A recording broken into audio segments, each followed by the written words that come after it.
Hey guys, who would have thought it, but February's video is going to be absolutely massive. A ton of Kickstarters are launching, followed up by a ton of news and updates. I hope you're sitting down because this is going to be a wild month. With that in mind, if you appreciate the hustle this level of coverage took, be sure to let me know in the comments, by liking the video, by subscribing for more videos just like it. Additionally, a quick announcement, I'll be attending Gen Con this year. I already have my hotel booked and I'm looking forward to announcing all the special coverage I'll be providing as long as a special meet and greet with all of you. If you'd like to help financially support this expensive event, please check the link to my Patreon below. I do not accept payment for my coverage, reviews, or previews, so unlike many other channels, I am wholly dependent on my awesome patrons to help provide coverage like this. Additionally, there is a join button right down below this video on YouTube now that you can also check out. If you can't or don't wish to, that's fine too. I'm happy you're here, so without further ado, let's see what February brings us.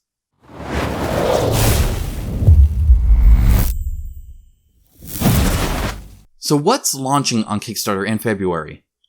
Right off the bat, we have Dragori Games' next Kickstarter, Teneris Adventures, an expansion to their fantastic Arena the Contest, along with a reprint that has several improvements including an update to their rulebook and brand new miniatures.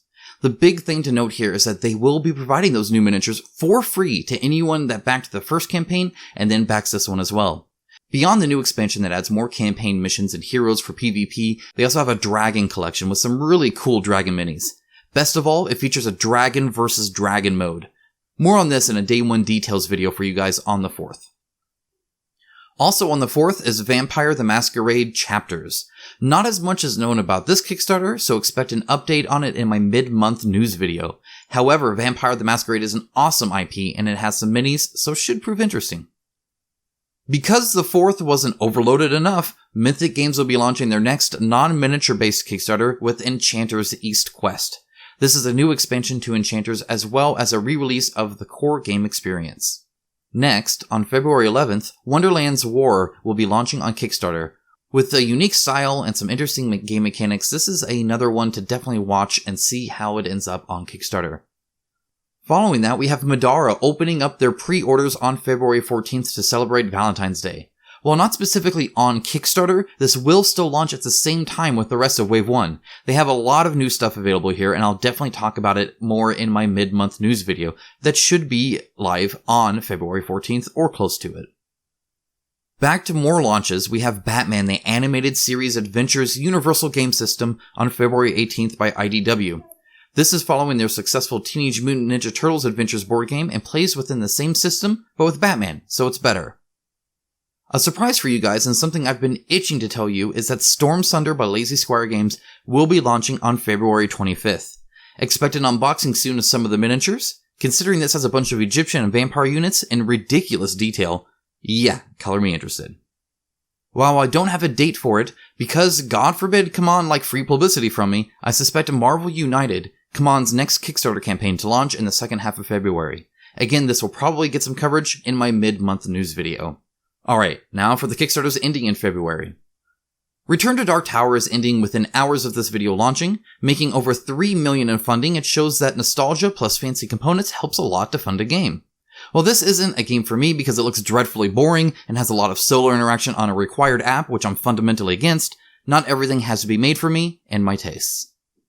DEI, Divide et Imperia by Ludus Magnus Studio, is on its second Kickstarter attempt and will be ending in a few days. I'll actually have a review of this up very soon, but what I can say now is I really enjoy it. It's a very strategic game with some unique traits to it and is visually very impressive to boot. Hero Forge 2.0 for custom full-color miniature 3D prints is doing very well, sitting at over 2 million raised. It ends in about a week and a half. Personally, I like painting miniatures myself and find Hero Forge to do a very chunky style of miniature that I'm not a fan of. However, their quality is quite high and it should prove nice for those who don't mind the stubby look of their minis. Glorantha the Gods War reprinting and new expansions is ending in just a few days. A ton of cool looking minis. This seems like an interesting game, though I've never ended up biting the bullet to back a Sandy Peterson board game.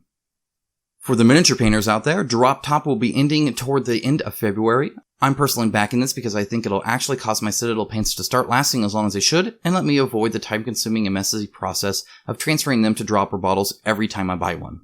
For people who love lists, here's everything you can still late pledge for.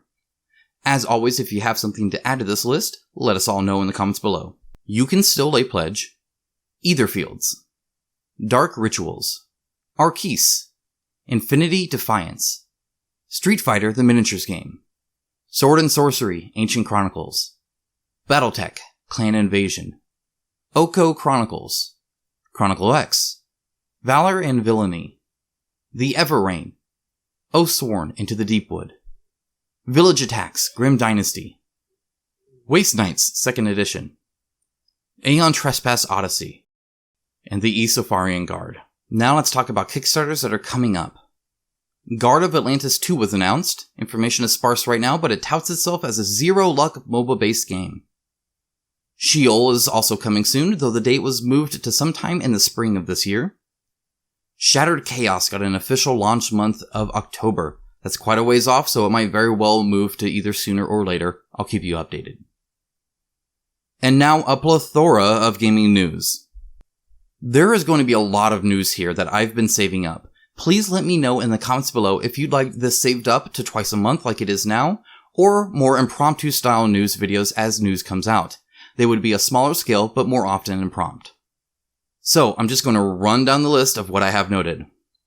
Chronicle X Wave 2 shipping was delayed a bit as Archon listened to the feedback around their token quality and will be having them manufactured in China now. Shipping of those components are set to March. It's my understanding that it's the bottleneck, meaning once Archon gets that shipment, they'll pack it all up and will be ready to ship out. Neo-morphosis Infestation was cancelled at 400% the funding goal. This, combined with several other cancellations, caused quite the stir in the community. I did a whole video around the subject, so I won't speak much on it here, but suffice to say I look forward to their next attempt at the game because it had a great style and looked quite fun. CMON's Time Machine Pledge Manager was an absolute disaster. Within moments, most of the high-profile items were gone, causing many people to spend $1 to see nothing of interest for them in the end. Worse yet, CMON said you'd be able to reopen the pledge after paying for the product to get more stuff, but when many users did this, they actually lost the items they had already paid for. CMON quickly shut the pledge manager down to try and figure out what the issue was, but was never able to reproduce it. It seems to be related to how much traffic was on the pledge manager at the time, and it also seems CMON doesn't understand what stress testing is. Anyway, the pledge manager did eventually open up again, but what the repercussions of those lost items will be for CMON, we'll just have to wait and see. Mythic Games has been speaking to distributors for retail release around Super Fantasy Brawl, Enchanters, and even Reichbusters and Steam Watchers. This is some good news for a company that has had nothing but bad news announced lately for a while, so I'm happy to report it. Speaking of good news, Evil Dead 2 by Jasco will start delivering in North America in early April. I'm really happy people will finally get their game. Teenage Mutant Ninja Turtles Cityfall has been actively delivering to the US. The games seem cool, but the minis are very substandard, which is a shame. Reichbusters made it onto ships before the Chinese New Year, so the US estimated date of arrival is March 4th. Note that these do not include the Army Painter painting set or card sleeves. Those will be shipped at a later date now. Grimlord Games showed off some production plastic miniatures for the Everrain, and they look fantastic. Black Rose Wars Wave 2 was delayed again until June 2020 for better quality assurance checking. LMS showed off some miniatures though, and it looks great. Awakened Realms announced an official Nemesis neoprene mat that will be available soon. It passes my initial check for approval because it has stitching around all the sides, so expect it to be quite premium. Street Fighter, the miniature game, has had all miniatures finalized and full production will start after the Chinese New Year. This will make the game delivered around July or sooner. Angry Joe said that there was a lot of lessons learned from the approval process, which is why his next game in the series is already halfway through approvals and should be finished by the time Street Fighter Rise, meaning a very swift delivery for the next one. Also of note is that the terrain will not be to scale with the miniatures. This is because they are not miniatures, but instead assembled cardboard pieces, and building tiny boomboxes sounds terrible. Limbo Eternal War has been delivered to China and is on the boat in the middle of the ocean headed to the US. The next boat should leave around February 3rd. Etherfields expanded what will be in Wave 1, which is nice, but also delayed it by 3 months. The new delivery window is for early June. Lastly, Dragon Ball Z Smash Battle ended up not being able to deliver to the US or to Europe, which was a rather unfortunate information bit they failed to properly communicate. Even now it sits as a small blurb at the bottom of the campaign page. If you live in those regions and you backed it, take your money back. And with that, the video is finally over. Again, if you want to see this news information spoken about more promptly, just let me know and I'll judge what I can do about it. As always, thank you so much for watching, for being here, and for being so awesome. You guys make up the best darn community around these board games there is, and I couldn't be happier to be included among you. It wouldn't be the end of a video of mine if I didn't take a quick moment to give my utmost thanks to all of my amazing and wonderful patrons over on Patreon. As someone who doesn't make financial deals with the companies I am supposed to be critiquing and reporting on, I don't make nearly as much money as the other channels that work so closely with them that they can get paid for previews, Kickstarter promotionals, and more. Instead, I rely solely on my own bank account and Patreon to keep getting product to cover, keep getting better equipment, fund a trip to Gen Con, and more. I've also expanded to use YouTube as well, so you'll see a join button right below this video. The rewards are the same as Patreon, and the help it provides is just as good. If you're able to help keep this channel going strong, please consider supporting in any way you can. Every single bit is appreciated and helps. And with that, thank you again for watching. I look forward to speaking with all of you again really soon.